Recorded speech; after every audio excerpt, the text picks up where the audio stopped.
శ్రీ మహాగణాధిపతయే నమః, శ్రీమాత్రే నమః. మాచిరాజు భక్తి ప్రేక్షకులందరికీ నమస్కారం. ఈనాటి దినఫలం కార్యక్రమంలో ముందుగా నేటి పంచాంగ వివరాలు పరిశీలిద్దాం.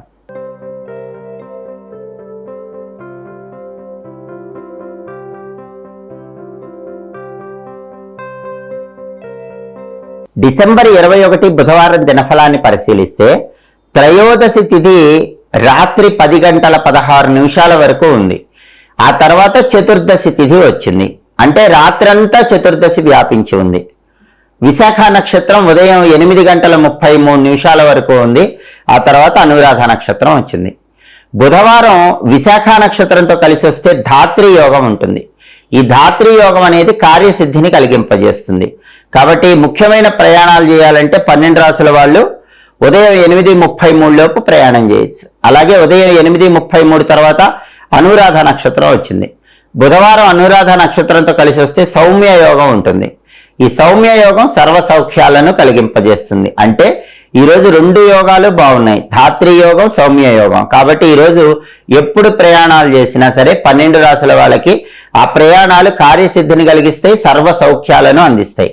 అలాగే రాశి చక్రం చాట్లో గ్రహాల స్టేటస్ తీసుకుంటే బుధవారానికి అధిపతి అయిన బుధుడు ధనుసు రాశిలో గురువింట్లో ఉన్నాడు. కాబట్టి విద్యా, ఉద్యోగ, వ్యాపార రంగాల వాళ్ళు ముఖ్యమైన నిర్ణయాలు తీసుకునే ముందు 1కి 10 సార్లు ఆలోచించి ఆ నిర్ణయాలు తీసుకోవాలి. అలాగే విశాఖ నక్షత్రానికి అధిపతి అయిన గురువు మీనంలో సొంత ఇంట్లో బలంగా ఉన్నాడు. కాబట్టి వివాహ ప్రయత్నాలకు అనుకూలం, సాంఘికంగా సేవా కార్యక్రమాలు చేయడానికి అనుకూలం. అదేవిధంగా అనురాధ నక్షత్రానికి అధిపతి అయిన శని మకరంలో ఉన్నాడు. కాబట్టి 12 రాసుల వాళ్ళు కష్టపడి శ్రమతో ప్రతి పనిలో విజయం సాధిస్తారు. అలాగే నక్షత్ర బలాన్ని బట్టి కొన్ని పనులు చేసుకోవచ్చు. విశాఖ నక్షత్రం ఉదయం 8:33 వరకు ఉంది. కాబట్టి ఉదయం 8:33 లోపు వ్యవసాయ పనులు ఏవైనా చేసుకోవచ్చు. అగ్రికల్చర్ రిలేటెడ్ ముఖ్యమైన వర్కులు చేసుకోవచ్చు. బోరింగ్ పనులు చేసుకోవచ్చు. పెయింటింగ్ కోర్సులు నేర్చుకోవచ్చు. బిజినెస్ ట్రాన్సాక్షన్స్ కూడా ఇంపార్టెంట్ ట్రాన్సాక్షన్స్ ఉదయం 8:33 లోపు చేసుకోవచ్చు.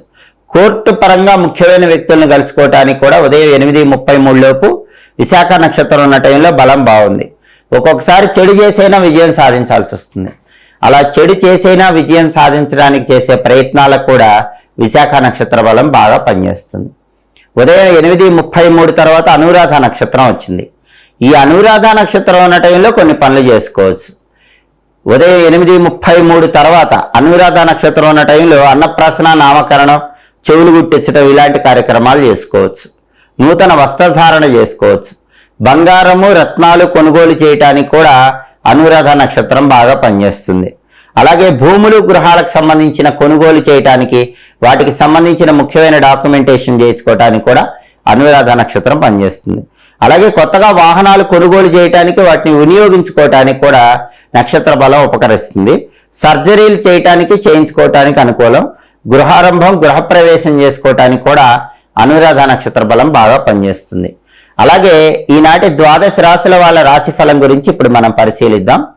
ప్రధానంగా ఈరోజు రాత్రంతా కూడా చతుర్దశి తిథి వ్యాపించి ఉంది. కాబట్టి దీన్ని మాస శివరాత్రి అంటారు. మాస శివరాత్రి సందర్భంగా ఒక్కొక్క రాశి వాళ్ళు ఒక్కొక్క శివనామం చదువుకుంటే ఈరోజు విశేషమైన కార్యసిద్ధి ఏర్పడుతుంది. ముందుగా మేషరాశి. మేషరాశి వాళ్ళు ఈరోజు పెండింగ్ పనులు పూర్తి కాక కొంచెం ఇబ్బందులు ఎదుర్కొంటూ ఉంటారు. కుటుంబంలో కూడా చిక్కులు, చికాకులు ఉండే సూచనలు కనిపిస్తున్నాయి.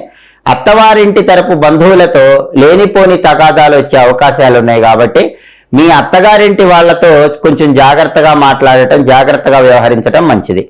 మాస శివరాత్రి సందర్భంగా ఓం రుద్రాయ నమః అనే నామాన్ని 21 సార్లు చదువుకొని పని మీద బయటికి వెళ్ళండి.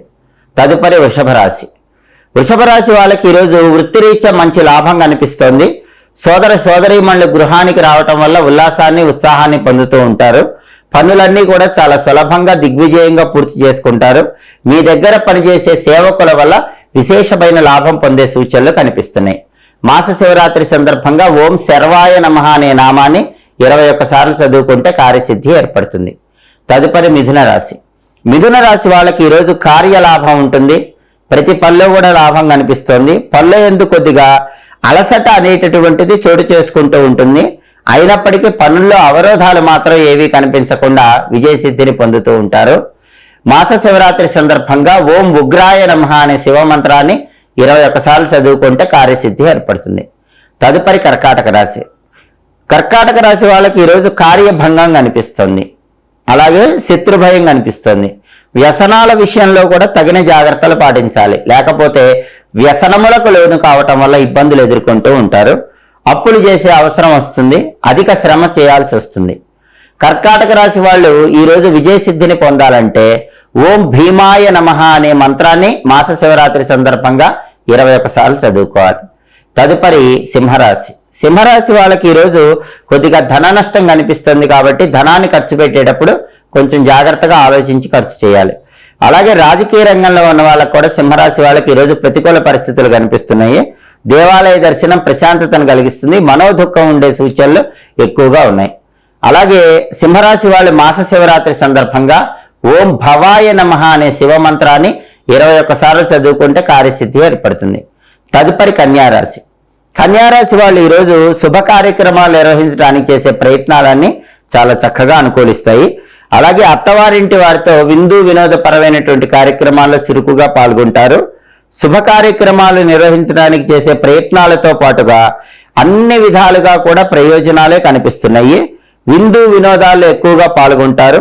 ధనలాభం కూడా కనిపిస్తోంది. అన్ని విధాలుగా యోగమే కన్యారాశి వాళ్ళకి కనిపిస్తోంది.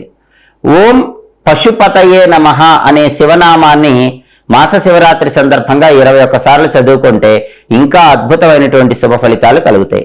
తదుపరి తులారాశి. తులారాశి వాళ్ళకి ఈరోజు ప్రయాణాల పరంగా చిక్కులు చికాకులు ఎదుర్కొనే సూచనలు కనిపిస్తున్నాయి కాబట్టి ప్రయాణాలు జాగ్రత్తగా చేయాలి. అధిక ధన వ్యయం ఉంటుంది కాబట్టి డబ్బులు ఖర్చు పెట్టేటప్పుడు ఆలోచించి ఖర్చు చేయాలి. స్త్రీ మూలక ధనం చేతికి అందుతుంది. స్త్రీల వల్ల మీకు ధనలాభం కలిగే సూచన కూడా ఈరోజు కనిపిస్తుంది. మాస శివరాత్రి సందర్భంగా ఓం ఈశానాయ నమః అనే శివమంత్రాన్ని 21 సార్లు చదువుకుంటే కార్యసిద్ధి ఏర్పడుతుంది. ఓం ఈశానాయ నమః. అద్భుతమైన శుభ ఫలితాలు కలుగుతాయి. తదుపరి వృశ్చిక రాశి. వృశ్చిక రాశి వాళ్ళకి ఈరోజు మిత్రుల వల్ల విశేషమైన లాభాలు కనిపిస్తున్నాయి. ధనలాభం ఉంటుంది. స్త్రీ మూలక ధనలాభం కలిగేటటువంటి సూచనలు కూడా కనిపిస్తున్నాయి. విందు వినోదపరమైనటువంటి కార్యక్రమాల్లో పాల్గొంటారు. నూతన వస్త్రలాభం ఉల్లాసాన్ని ఉత్సాహాన్ని కలిగింపజేస్తుంది. మాస శివరాత్రి సందర్భంగా ఓం మహాదేవాయ నమః అనే శివమంత్రాన్ని 21 సార్లు చదువుకుంటే అద్భుతమైన కార్యసిద్ధి ఏర్పడుతుంది. తదుపరి ధనుసు రాశి. ధనుసు రాశి వాళ్ళకి ఈరోజు పెండింగ్ పనులు ఉన్నా కానీ ఆలస్యంగా ఆ పనులన్నీ పూర్తవుతూ ఉంటాయి. కుటుంబంలో చిక్కులు చికాకులు ఉంటాయి. అత్తవారింటి తరపు బంధువులతో వైరాలు ఏర్పడే సూచనలు ఉన్నాయి కాబట్టి మీ అత్తగారింటి తరపు బంధువులతో కొంచెం జాగ్రత్తగా వ్యవహరించే ప్రయత్నం చేయండి. మాస శివరాత్రి సందర్భంగా ఓం కపర్దినే నమః అనే నామాన్ని 21 సార్లు చదువుకుంటే కార్యసిద్ధి ఏర్పడుతుంది. తదుపరి మకర రాశి. మకర రాశి వాళ్ళు ఈరోజు బాల్యమిత్రుల కలయిక వల్ల ఎక్కువగా ఆనందాన్ని పొందుతూ ఉంటారు. పుణ్య కార్యక్రమాలు చేస్తూ ఉంటారు. స్త్రీ సౌఖ్యం ఉంటుంది. అందరితో ఉన్నటువంటి విరోధాల వల్ల ఇబ్బందులకు లోనవుతూ ఉంటారు. ఆ విరోధాలు తగ్గింపజేసుకునే ప్రయత్నం చేయాలి. మకర రాశి వాళ్ళు మాస శివరాత్రి సందర్భంగా ఓం నీలకంఠాయ నమః అనే శివమంత్రాన్ని 21 సార్లు చదువుకుంటే కార్యసిద్ధి ఏర్పడుతుంది. తదుపరి కుంభరాశి. కుంభరాశి వాళ్ళకి ఈరోజు అనుకోని ధనలాభం కలిగే సూచనలు ఉన్నాయి. నూతన స్త్రీ పరిచయాలు ఉల్లాసాన్ని ఆనందాన్ని కలిగింపజేస్తాయి. రాజకీయ పరిచయాలు మీకు విశేషమైనటువంటి లాభాన్ని కలిగింపజేస్తాయి. కార్యజయం పొందే సూచనలు కూడా చాలా అద్భుతంగా కనిపిస్తున్నాయి. మాస శివరాత్రి సందర్భంగా ఓం గౌరీ శంకరాయ నమః అనేటటువంటి మంత్రాన్ని 21 సార్లు చదువుకుంటే విశేషంగా కార్యసిద్ధి తొందరగా ఏర్పడుతుంది. తదుపరి మీనరాశి. మీనరాశి వాళ్ళు ఈరోజు బంధువులతో కలహాల వల్ల కొద్దిగా చికాకుకు లోనవుతూ ఉంటారు. కార్య నష్టం ఉంటుంది. నూతన వస్తు నష్టం కనిపిస్తోంది. కొత్తగా కొన్న వస్తువుల భద్రత విషయాల్లో జాగ్రత్తగా ఉండాలి. ముఖ్యమైనటువంటి పనులు మాత్రం చాలా దిగ్విజయంగా పూర్తి చేసుకోగలుగుతారు.